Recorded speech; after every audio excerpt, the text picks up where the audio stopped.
As My Heart Gives Out by Kira 18 on AO3. Chapter 5. Same Boat.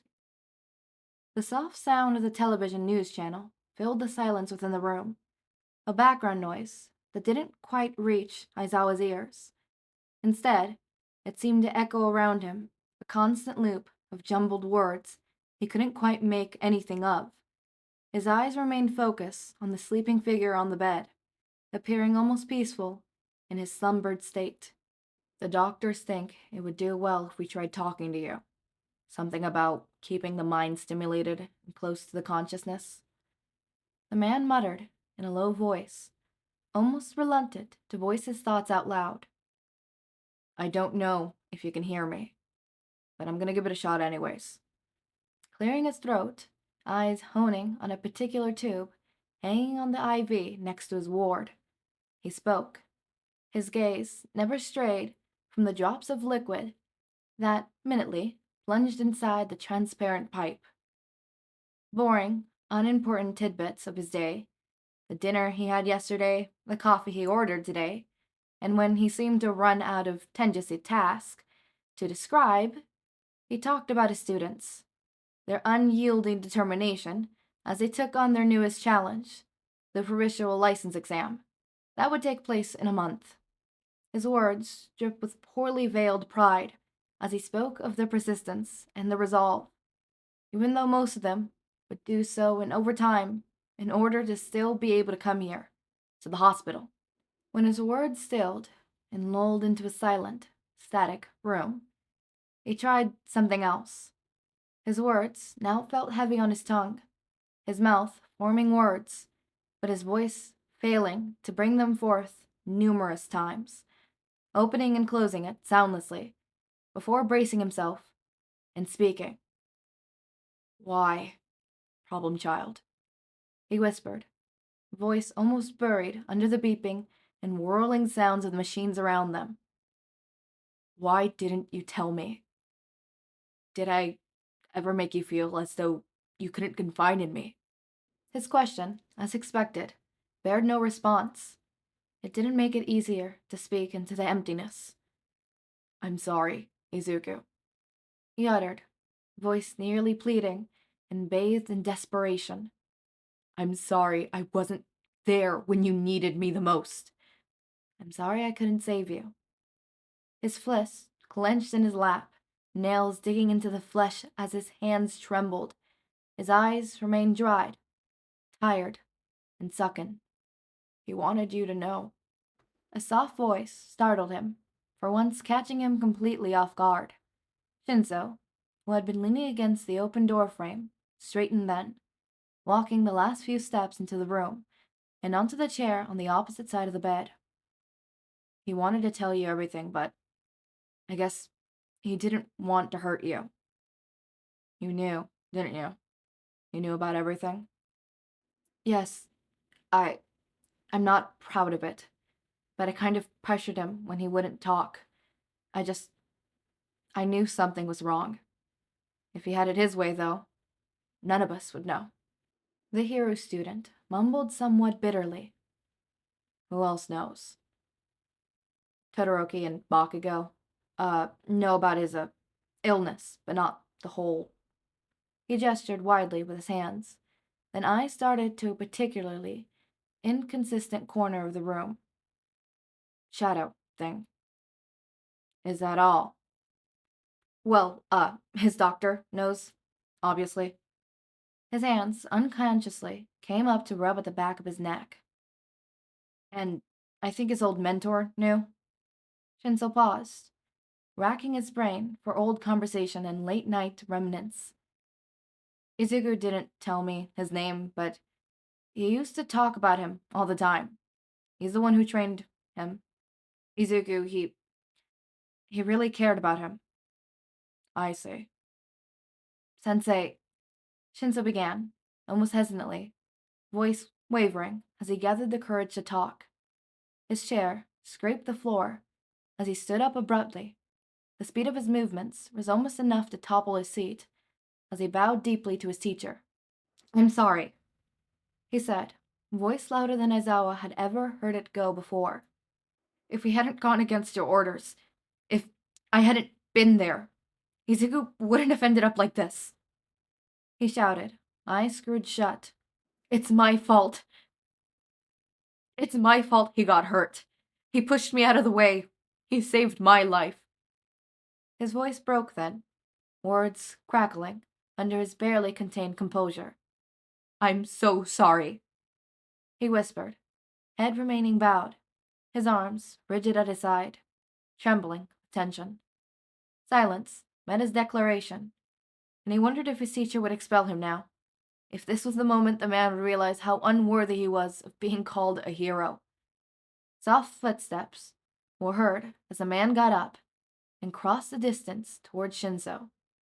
His body unwillingly stiffened at the noise, perhaps bracing himself for a scolding or even a hit. He deserved it, after all. Izuku was like a son to the man. Any guardian would be furious. Instead, a warm, light pressure falls onto the top of his head, fingers gently burying themselves in his hair. Raise your head, Shinsou. The man's voice, contrary to his expectation, was soft, holding no form of anger or resentment. It's true that you guys shouldn't have been there, he began, his words making the teen before him tense up again. However, your actions that night were invaluable. We wouldn't have gotten him out of the rubble in time otherwise. But he got hurt saving me. He almost died because of me. Do you really think that problem child would want you to blame yourself? You know him better than anyone, don't you? You know that he would do it again if he could. That he would do so for anyone. A stranger on the street. A friend he loves dearly. 2 arms pushed against his shoulders, removing him from the bough he'd fallen onto. Dark, obsidian eyes met lilac, a silent understanding forming between them. And Shinsou? A fist hit his chest lightly. Thank you for being there for him when I couldn't. The stilled, passive atmosphere they had garnered broke as a commotion was heard outside of the doors. An explosion sounded, followed by yelling, and both of them were instantly out the door. The sight they were met with wasn't that of a villain attack. Aizawa walked out ready to face another threat, another fight he'd have to protect his students from. However, the scene they barged into wasn't even close to anything he'd been expecting. Instead, he was faced with a group of cowering nurses huddled behind their station. Following their gazes, he saw the source of their panic. Bakugo, who Aizawa had seen nothing but quite and serious thought out the last 2 weeks was anything but. The boy in question was thrashing in Kirishima's hold. Tiny explosions escaped the palms as he shouted incoherable at the staff members. Todoroki, who Aizawa expected to at least try and help dissuade the situation, was watching the scene passively, arms crossed over his chest as he leaned against the wall, gaze colder than he'd ever seen it, and never straying from the nurses. What the hell is going on here? He questioned, voice hard and grave, eyes flaring red, cutting off the blonde's quirk instantly. Let go of me! Baku continued to struggle, seeming otherwise bothered by his lack of quirk. Aizawa figured that the kid probably hadn't meant to use it, even as he was too emotional to do otherwise. Kirishima finally relented, his arms releasing their hold on the other teen, staggering as the boy pushed out of his hold roughly. He huffed angrily, glaring daggers at the counter, separating him from the women. I'm out of here. With that, he stormed off, heading into the hallway leading to the bathrooms. Aizawa stopped Kirishima before he could follow his friend out. Explain. The nurses chose that moment to scurry out of the room, step hastily in the retreat. We were just waiting here for our turn to visit, I swear, Sensei. We were just waiting here, but then we heard the nurses talking. The redhead's voice faltered, wavering as he tried to explain. We didn't think anything of it at first. but they were just talking about a patient. But then we realized they were talking about Midoriya. Aizawa felt he knew where this was going. What did they say? They said that he wasn't going to wake up and that he'd be better off without the life support. Todoroki finishes when he realizes that Kaminari wouldn't be able to say it out loud. His tone carried a heavy mix of cold and heat, an anger cold, and it's fiercely intense. I see. They're wrong, aren't they, Aizawa-sensei? Kirishima found his voice again. Midoriya's gonna wake up, right? He has to. Aizawa should do the grown-up thing here. He should carefully try to prepare his kids for the worst, because he'd always known that life wasn't fair. Things didn't always go their way. Yet, here stood Kirishima, voicing the desperation thoughts going through the hero's mind, out loud. Aizawa, like his students, didn't want to see any other possibility. I don't know, Kirishima. I really don't. He prowled on before the kid could voice his protest. I don't know what's going to happen, but I want you guys to know that I will never give up on Midoriya. As long as he's breathing, he has a fighting chance.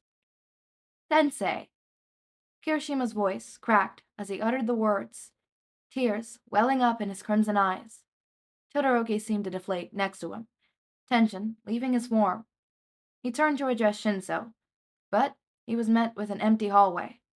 He quelled his worries, for now, instead electing to usher the kids into their seats again. He had a couple of nurses to yell at, after all. Shinsou hesitated as he looked at the masculine symbol in the bathroom door. He'd never been particularly close to Bakugo, yet he couldn't help but feel as though he needed to do this. The teen had a special connection to Izuku. Even without knowing all the details from their past, Shinsou knew that Izuku cared about the explosive teen. Shinsou himself felt an unexplainable kinship to the boy. Maybe it had something to do with sharing the secret they had, or even just understanding the pain they were currently going through.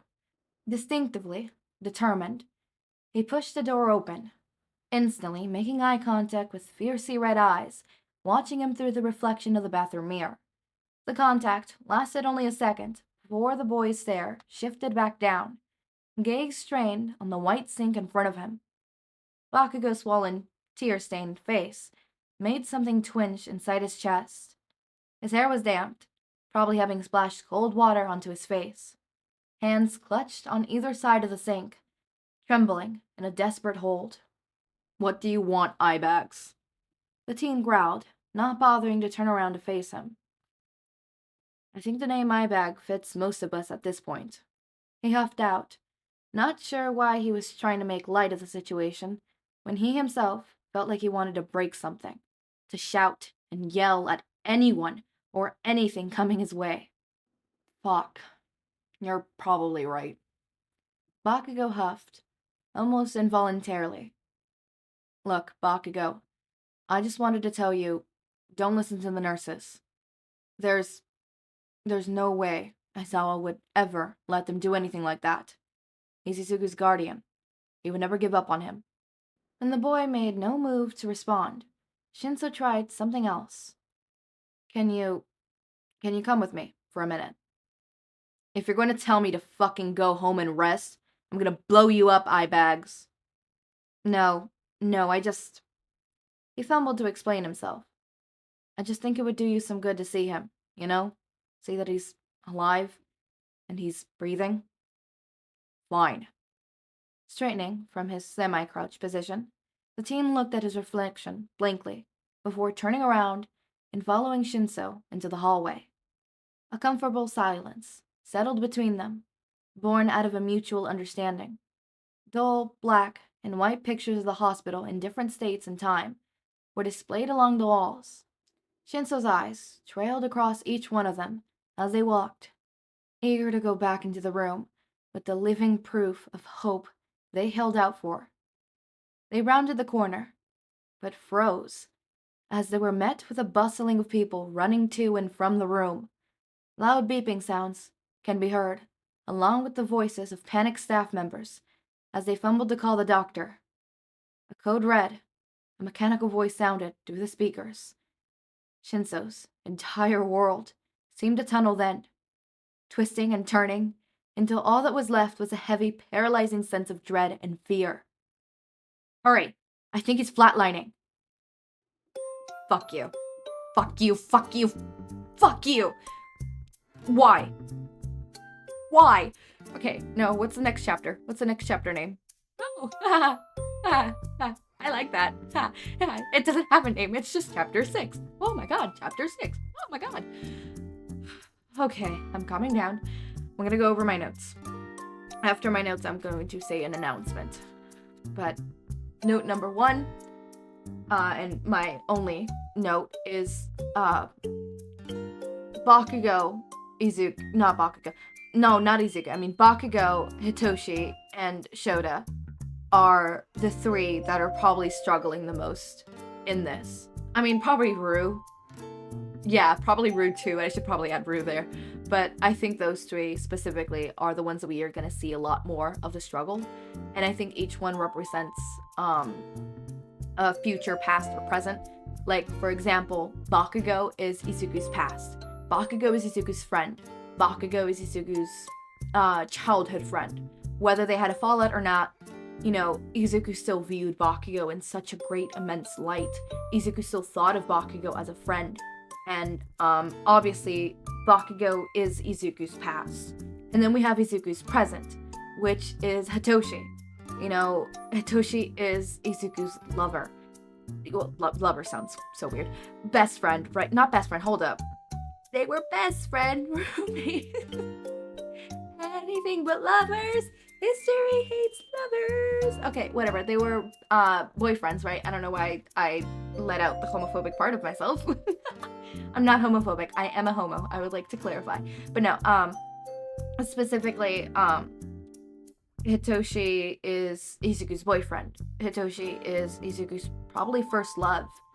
And Hitoshi is Izuku's present, right?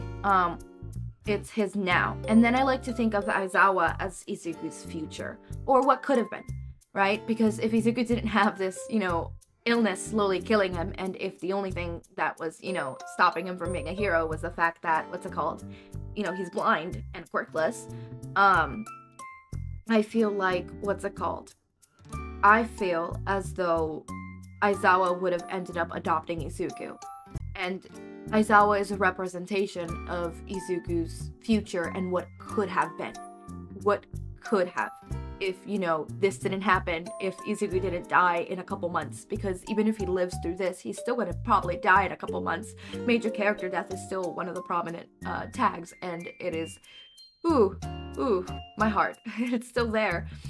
So, I feel like those 3 are the 3 that are probably going to bond together, the 3 of them, especially after Izuku, you know, unfortunately passes, and they're probably going to group together and, you know, understand one another. There's a mutual understanding, and we see this a little bit in here with Shinsou and Aizawa understanding each other to a certain degree of how painful it is to, you know, see Izuku in this state, and obviously Hitoshi and Katsuki seeing, you know, understanding. Oh, and then that flatline. I really hope that Izuku comes out of it alive. I know major character death is still very prominent, and the thing about, you know, this fanfic still being updated and not being complete yet is that we don't know when we're close to the end. So for all we know, he can die in this chapter. I think that's what makes it worse. You know, we don't know when it's gonna happen. But yeah, and it's painful, it's hurtful, and obviously it is what it is. And on a lighter note, on my notes pertaining with this series and other series, other series that kind of have a similar thing to this one. So you could skip over and go to the next video if the next video is already available, or you could sit and listen. It doesn't really matter. It's, you know, just a little schedule update. So I am going to, at 5 p.m.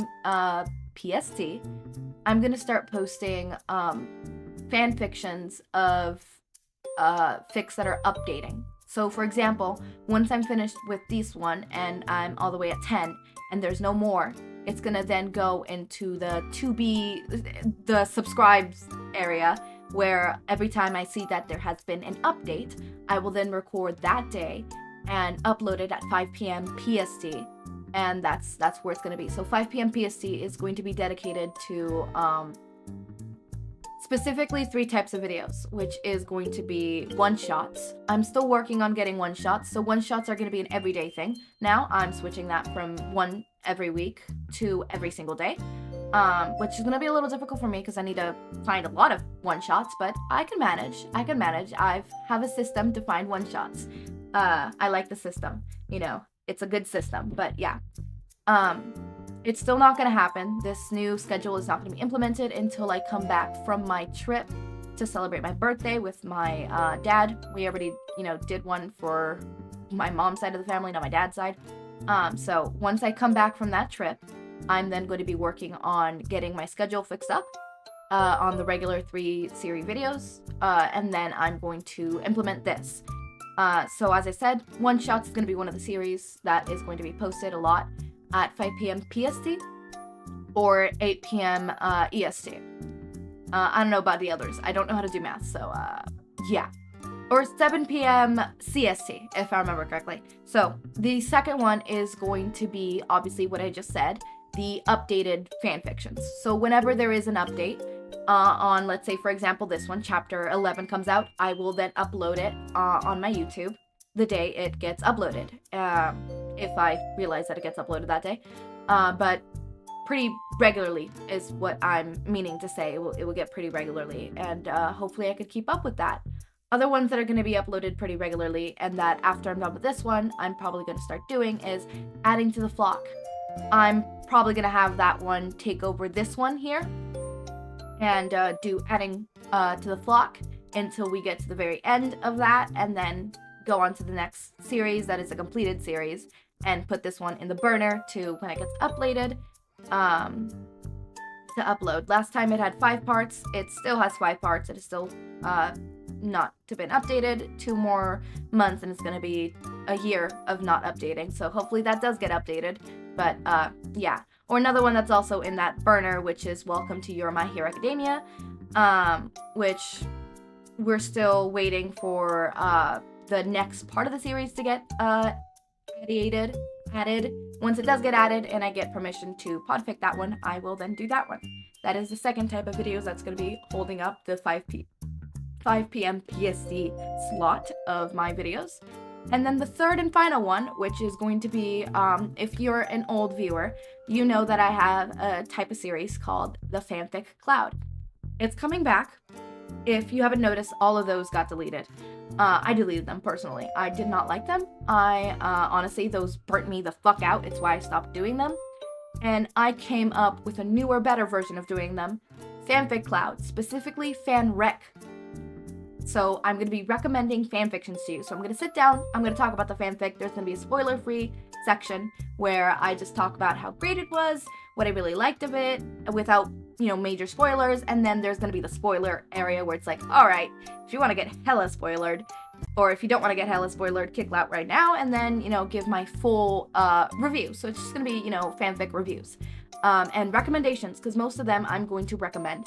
I don't know if I'm going to do the whole reviewing a fanfic, including the fanfics that I think aren't as great. What do you guys think? Should I do fanfic not recommendations, but fanfic reviews, where I review the fanfic and I, you know, because I really do love literature, but I know that I can be a little harsh with my critiques. I have a really high standard when it comes to literature, so I know there is ratings that I give all the fanfics I give, and there is some that are, you know, 5 out of 10. So just know, I don't want to offend anybody or anything like that. So what do you guys think in the comments? Please tell me. But yeah, as always, my raindrops, make sure to eat, sleep, drink water, take your meds. Have a wonderful day or night. Link to my Discord server and socials are down in the description. Subscribe to see more of my content, and thank you so much for watching.